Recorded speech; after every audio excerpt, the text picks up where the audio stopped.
know you're pressed for a lot of time with that campaign. Hey, sis, why don't you give my listeners a quick update on your campaign? Just to educate those few who may not know. You run against Jon Yarmuth. You're running to unseat him. Obviously, he's the incumbent.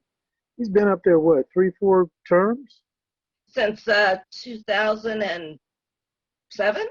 Since 2007. And so give us an update on your campaign, because last time I spoke to you, you sounded pretty optimistic. We are now, more than ever.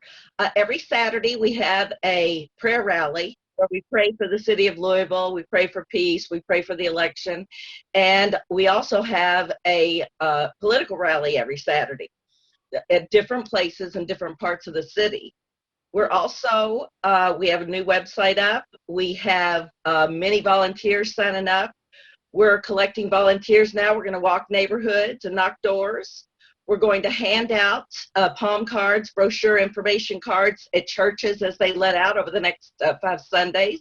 Mm-hmm. And we're going to wave signs at all 20 of the polling sites. Okay. And what's that website? Give us that website, sis.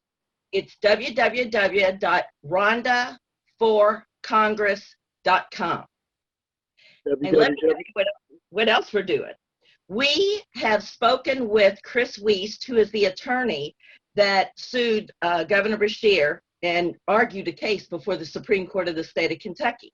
We spoke with him, and he advised us, and our campaign is gathering signatures to impeach Mayor Fisher because of his poor or lack of leadership and lack of dealing with this case and let it escalate to this point.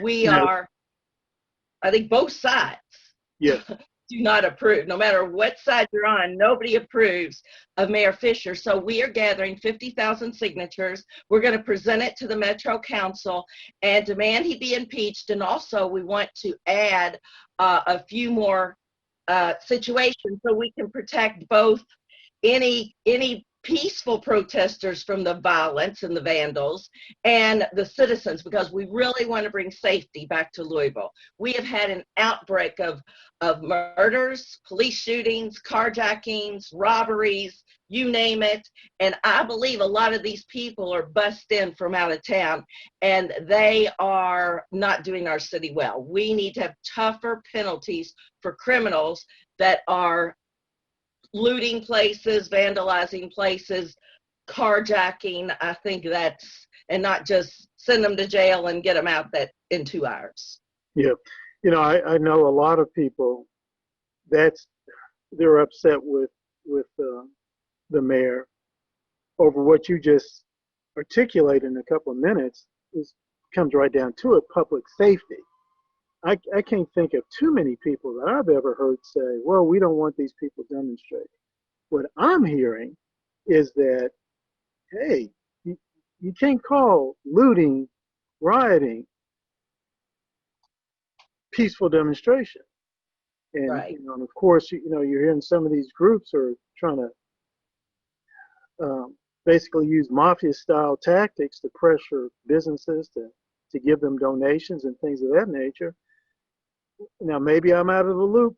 I've been accused of not being in touch, because then again, there was some communist who said that. But I didn't hear too much in the way of the mayor, very visibly going to those businesses saying, look, we're going to protect you. Don't worry about that. We got your back. And you're saying that he's failed in that. You feel pretty confident. Failed miserably. In fact, from the very beginning, he should have gotten out ahead of this case, said this is what happened, and told specific details. Instead, the media has picked up just complete fabrications. Nobody got told the truth until finally a 40-page report came out. And when that report came out, I'll bet very few people have read it. So there's still a lot of misinformation out there, and people judging it, thinking, oh, this, thinking that this was a completely out of line. There were some unfortunate circumstances, but they followed, for the most part, the rule of law.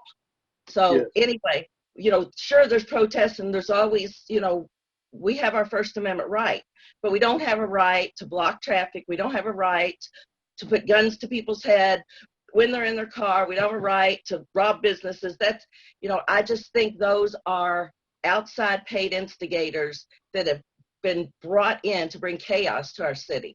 I was in the West End on Saturday. I was in at Pastor Stevenson's prayer rally outside at the park there, and people are very respectful. Louisvillians are friendly.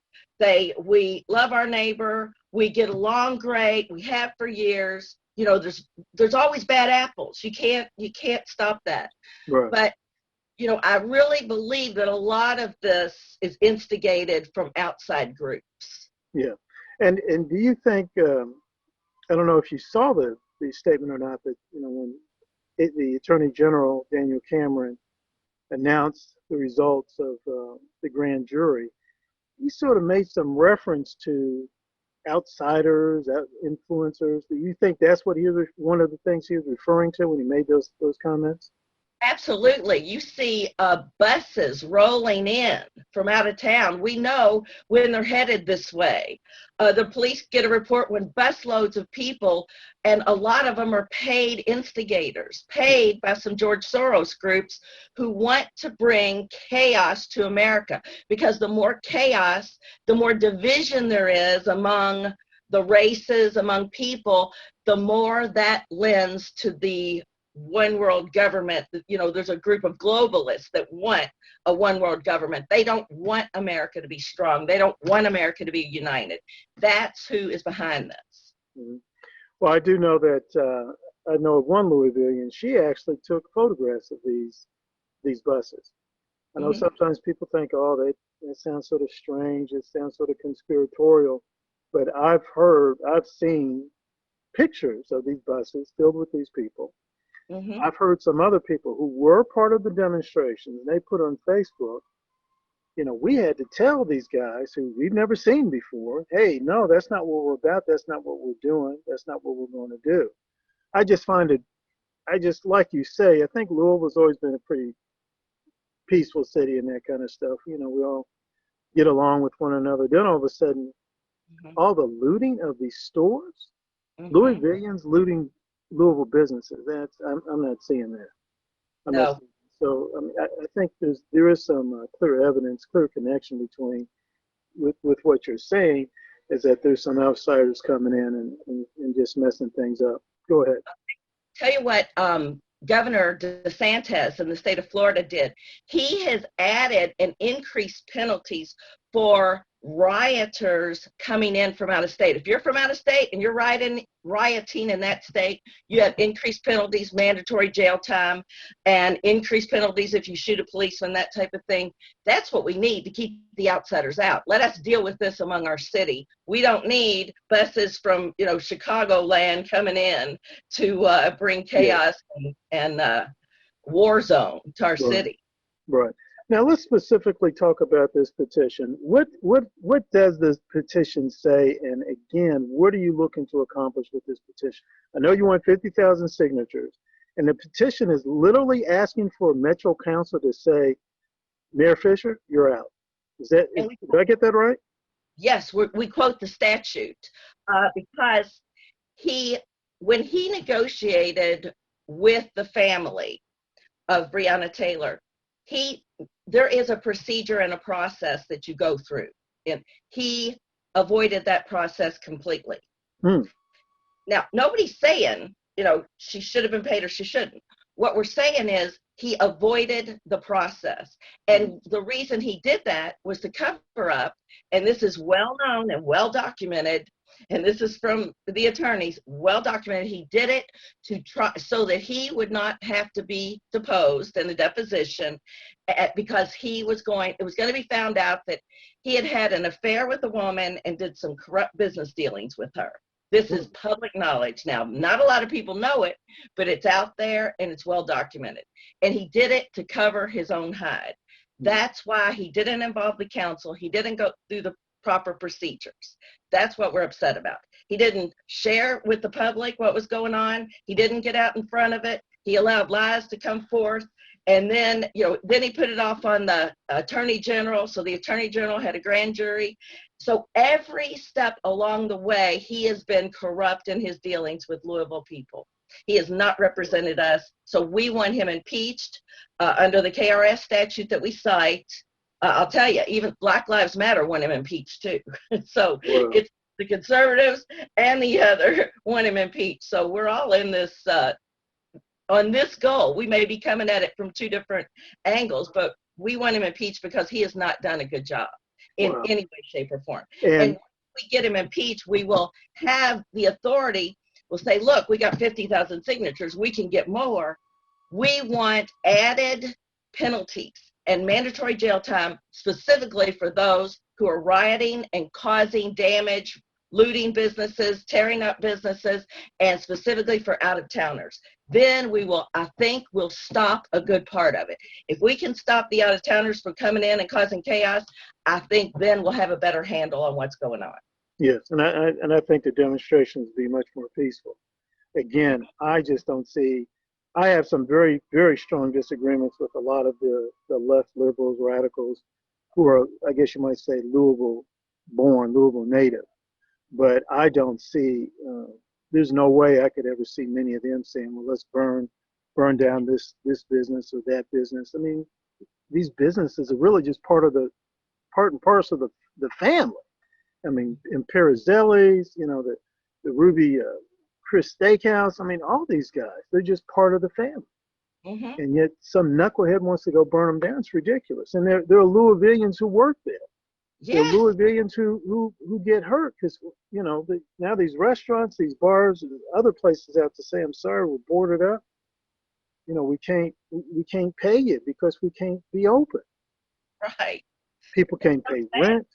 People can't pay child support, on and on and on like that. I just don't see Louisvillians hurting themselves like that. So, and again, I did see someone did send photographs posted on Facebook showing, as you said, busloads of people coming in. Mm-hmm. And they weren't coming in to see the Derby, sis. They weren't coming in to visit Louisville Slugger Museum. It was pretty bad. So, once you present, who do you actually present the 50,000 signatures to? We'll present it to the Louisville Metro Council when we get it. From there, is it David James, the president, who says, well, we're going to put this in a committee, and then the committee decides if they're going to put it on the full floor? Is that the way that would go? It'll be once we have 50,000 signatures, every single one of the council members knows their voters are aware of this and this is what their voters want. Because for every one person that signs the thing, there's 10 people that feel that way, mm-hmm. that want to remain anonymous. So They know that's a good representation of their voters. So if they don't do something about it, that if they don't answer to the people, then they'll answer to the people at the next election. Yeah, I mean, I couldn't agree with you more. I've been here in Louisville most of my life, and 50,000 signatures on a petition, you better believe it should alert some folks. If it doesn't, I agree with you. I think in election time, mm-hmm. they're going to hear it then. I mm-hmm. completely and totally agree with you. And everywhere I go, Corbin, I say with a show of hands at every rally and every meeting, I say, show of hands, how many people is safety, their own personal safety, the number one concern now in this election? Without a doubt, every single person raises their hand. Yeah. Everyone is concerned about safety because there was a shooter on Gene Statter Freeway, was it last week or week before, that shot out 7 or 8 cars. You only heard about one on the news. There was a shooter on Watterson Expressway. Yes. There was, this last Thursday or Friday, 2 armed men went into the Captain D's on in Fern Creek on Bardstown mm-hmm. Road, robbed everybody in there, 20 to 25 people, took their purses, took their money, and got out of there. Right. Before they could call the police. This is just, our police are overworked.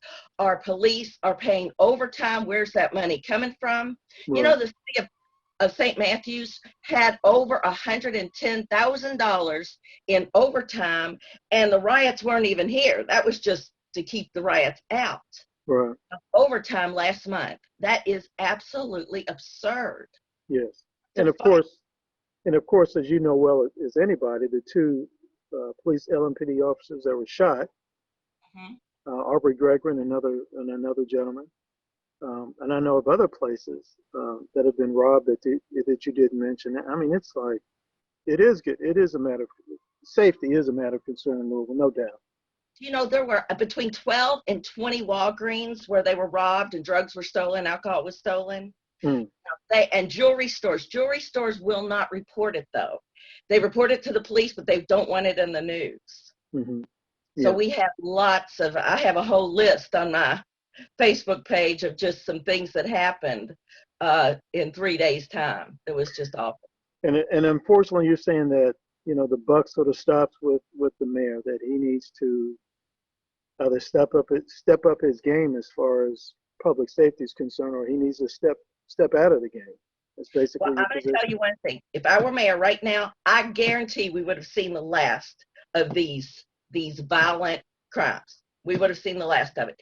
Give me 3 days with the National Guard, and you know what? I'm sorry. If you're from out of state, you're going to be in jail for a while. I'd get the council to pass a new resolution, an emergency resolution. If you're from out of town, you have a mandatory week in jail, you know, as the mayor.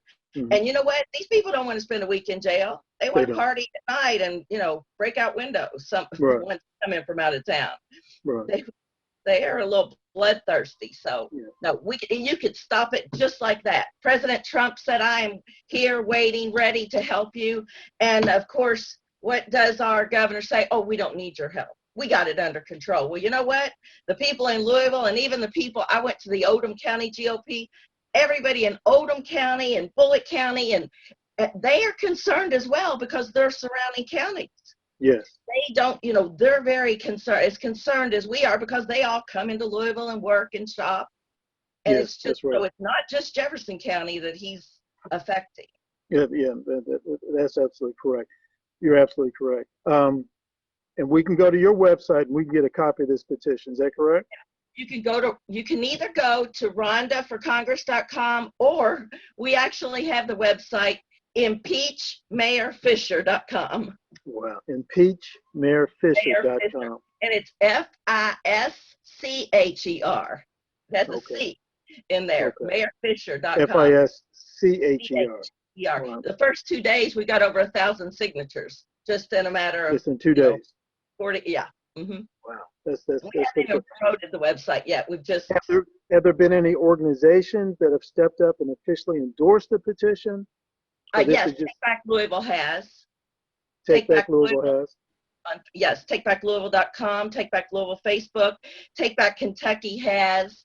We're working on, since it's just so new. We just did it this weekend. Wow. So it's just going to explode. It's still like I guess you might describe as a grassroots effort.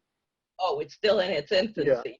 Yeah. And again, I mean, you have touched a nerve. There's no doubt about it. You have touched a nerve, because I know many people I speak to, you know, and of different political persuasions, they are beginning to say, look, this is too much. You're destroying our city. And I think, I don't know if the mayor can really do much about this, but, you know, there's been some things from the Breonna Taylor family's attorney, some of the things they've said, I felt that's been rather inflammatory, but there's really not, I don't think it's the place of public officials to say anything, but I do think that we have a responsibility to reinforce the facts, to put the facts out there. And one fact is, you know, we followed the process. The family had more than a legitimate grievance. We followed the process. I think there was a good investigation. I don't think the FBI's investigation is even completed. And they, you know, we're a nation of laws. Right. And I think now I've heard that, I don't know if you've heard this, but I've heard that one of the officers, Officer Mattingly, the man who was actually wounded, he tried to put up a GoFundMe page, and GoFundMe took it down. And then I think he's also trying to put together a lawsuit where he's tired of people saying he committed murder. Right. He did. I'm sorry. I mean, that's just too much. Well, you know, may I address some of the falsehoods that people. Sure, please. Okay, so even CNN talks about she was shot in her bed and it was the wrong address. You know what? It was the right address. The Yes. problem, Breonna Taylor was involved with drug dealers, Yes. and she was handling money, and her house, this house was a drop-off place for drugs, and they knew it. Her name was on the warrant. Her Yes. car was on the warrant. Yes. She had a rental car with a dead body found in it a few years ago, and she's been under surveillance since. They saw many, many cars going and coming, which is indicative of a drug deal. She was shot in the hall. They were not in bed. She was in the hallway, and they did knock. It was a no-knock warrant, but they knocked anyway. And yes, even loud enough so neighbors heard them. So all of those falsehoods just, you know, I just can't believe people jump to conclusions before they hear the facts. Right. Now, people think, was she set up? Maybe she was targeted. Unfortunately, in this society, if you spend time with kingpin drug dealers, there's violence associated with drug dealing. Yes. And my advice to anybody would be stay away from drug dealers. I mean, it's sad she got killed. It would be sad if a drug dealer got killed, but you know, before they have the process of law. But unfortunately, stay away from drug dealers and people who have dead bodies in their cars. Right. Yeah, and you made reference to a 40-page report that was put out, and I think it was leaked actually, and I got a copy of it, and I shared it with a couple of people, and they were stunned. They said, you know, they were stunned. And one of the things that really shocked a lot of people I showed it to was that they're the drug dealers. They had been recorded saying, "Well, I gave Breonna X amount of dollars. Well, I gave her X amount of dollars." You know, it's a good chunk of change they were talking about. So they weren't talking about, you know, they were giving her lunch money. It was the major, and this was recorded. This has been recorded from the jailhouse when he was in jail. Every conversation there is recorded, and it's recordings. So anybody that thinks she was, you know, completely innocent, she just wasn't. And you know, unfortunately, she was a young woman that made some bad choices that led to an unfortunate circumstance. And the boyfriend shot first. I think he's acknowledged that. Yeah, he did. Yeah, he shot first. And I don't know. He almost killed one of the officers. It hit him in the femoral artery, and they had to tourniquet hit real quick and give him blood, or he would have bled out at the site. Right. And so I don't know of too many police officers, maybe in New York, maybe in California, who when they're fired upon, they don't return fire. Oh, there's, you know, I mean, somebody fires at you, aren't you going to fire back if you have a weapon? Sure. Yeah. I watched Gunsmoke for most of my life, and every time they shot at Matt Dillon, it was the last thing they wanted to do. They're regretting that. They fired back. I mean, that's not a murder. And it's legal in our state. We have a right to protect ourselves in our homes, the castle rule, and in our cars. We have a right to protect ourselves when we feel our life is under danger. And in the course of doing his duty, what he was asked to do, he was fired upon. He fired back, and his other partner fired as well. And like you say, it is horrific. I can't imagine what her mother and father are going through. I mean, I don't even want to think about, you know, my little girl dying in those circumstances. Now, there has been I've seen people talking about this, that she and her mother were estranged. Did you know that? That some people had talked about that, you know, that could even make it worse, but absolutely, yeah, I can imagine it would, you know, I can just imagine, you know, as a father, I can imagine what pain her father's going through and pain her mother's going through. But, you know, we are a society built on laws. We have to maintain being a society built on laws, or otherwise we'll just degenerate into, you know, mob rule, mob justice, right? Anarchy, just lynching people and that kind of stuff. It'd be horrible. So I hope somehow or another they're able to work through that pain. And sis, you know, I really respect you for coming out and doing that petition, because, again, I think you touched a nerve. And I think a lot of people have seen this. and we're concerned about public safety. I think a lot of people are saying that. But it takes leadership to step up and say, hey, well, this is what we need to do. You just can't sit around and just accept this. This is something we need to do. This is one thing we need to do. I have a question for you, Corbin. Yes. Evidently, the Black Lives Matter movement has touched a nerve with a lot of African Americans. Mm-hmm. So, we're talking the nonviolent people, just the people that are doing peaceful protesting. Yes. And they believe there's a lot of systemic racism. Now, obviously, I'm a Caucasian. I'm a lighter skinned person. Mm-hmm. So, can you tell me what you think elected officials and government officials can do? I don't believe that I have not seen in Louisville, Kentucky, systemic racism. Mm-hmm. I think Louisville is probably one of the more friendly cities, and we always have. Even back to slavery, we had an underground railroad where we were sneaking slaves out up to Indiana so they could escape. So Louisville has always been known as a fair, place that, respected people of color. So, not everybody, but, the people here in general, with the railroad, it was just a lot of people would support that. So anyway, what do you think could be done to help heal that perspective, those feelings? What do you think could be done? Well, I mean, I'm only strictly talking about Louisville, making mm-hmm. reference to Louisville. And I think that one thing that Black and white citizens of Louisville, just the masses, I guess you might say, they're going to have to really accept some harsh reality.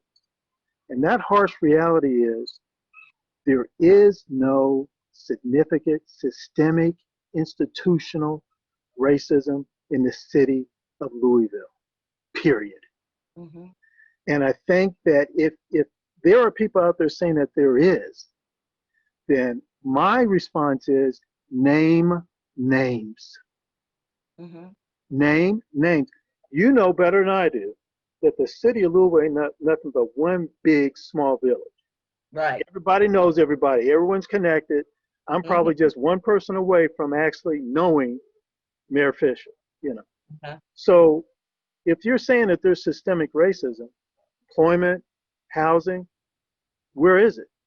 Is it Republic Bank doing it? Is it UPS? No. Is it Pro? So where is it? So you got to deal with realities. I mean, you can feel what you feel all you want, but your feelings aren't facts. And I think we have to be more courageous, more leadership within the Black community and the white community to say to some of these people who are throwing out these cries of systemic racism, well, where is it? Point it out, name names, because I want to know. No, more white people are killed by police than Black people, even percentage-wise. Mm-hmm. More Black on Black crime. And let's not even talk about the large amount of Black babies that are aborted. Aborted, right. Mm-hmm. And so, again, we got to struggle with that. And I think part of the struggle is that we need to stop, I don't want to say need to stop listening to the radical left ideologues, who people often go to the Black radical left ideologues. People go to this, like they have like a hegemony over the narrative about Black community achievement and aspirations, etc. Well, that just simply, flat out needs to be challenged. I'm not saying suppressed. I'm not saying ignored, but I'm saying it needs to be challenged. And there are a few, I guess you might say, closet conservatives within the Black community who are scared to mm-hmm. come out and be outspoken, because if they do, they receive vicious personal attacks. You saw what happened with Daniel Cameron. Daniel Cameron, first he meets with the Breonna's family, and they love him, they embrace him, and we hope he does the right thing. And then when the man does his job, when he follows the law, all of a sudden he's Uncle Tom, he's a sellout.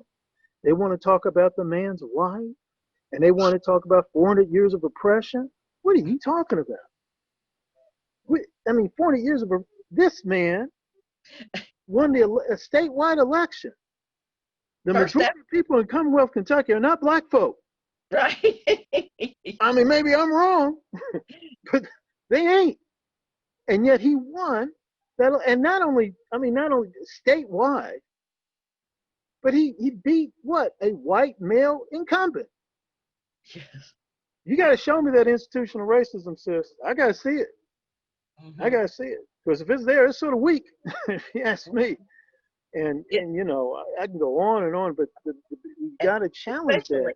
The U of L and UK with the sports here in the state.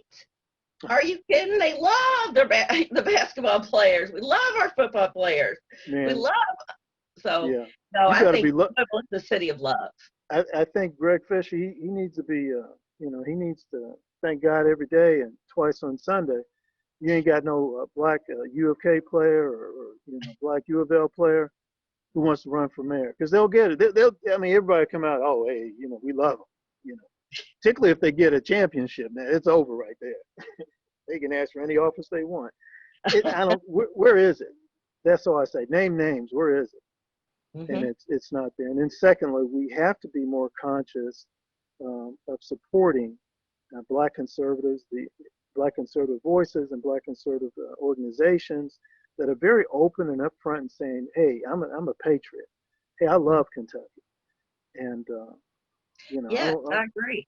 And the walk away movement, there is a ton of people walk away from the Democratic Party because the Democratic Party has slid way down the liberal way into I don't even know what you want to call it now. They're so left field, they're not even in the baseball park anymore. No, not even. Yeah, this is not our parents' Democratic Party anymore. They wouldn't recognize it. Absolutely not. Wouldn't recognize it. Absolutely. Sis, as usual, it's been a great time with you. Always enjoying my time with you. I'm going to ask my video guy to please make a priority to edit this and get it together and get it out to you. You did get the last one, didn't you? The last, yes, that's great. And I hope it was done to your satisfaction. And you do a great job. I'm always happy to be on, Corbin. I appreciate everything you do. Yeah, and so we're going to make this a rush to get this out, because this is very important. And we Can just got to put a link to the 40-page report below this? I will try to do that. I will ask my video guy to do that, because again, I did get a copy of it. And I sent it out, and if you read that, man, yeah, it says everything. She was dealing drugs. Did she deserve to die? No, but unfortunately. No. Bad things happen when you hang around and help drug dealers. Absolutely. But it wasn't the police's fault. That's the whole point. Not. And our policemen, that's another thing. They are going around, and the black policemen, the policemen of color, are some that are going through the hardest time. Yes. Because they feel like caught between two worlds, and the Black Lives Matter is treating them like trash. They call them ACABs. And they don't even know what they're doing with their food. They can't trust going into a restaurant. Yes. So it's so sad. They feel like they're not supported. People aren't waving at them. We support the police. There may be a bad apple. There's always bad apples in every profession. But we support the police. We support the first responders. We support law and order. And, we have to have it. Nobody wants chaos. All civilized societies have to have it. You're not going to have liberty. You're not going to have prosperity without it. And there's others to that. Sis, I will be in touch.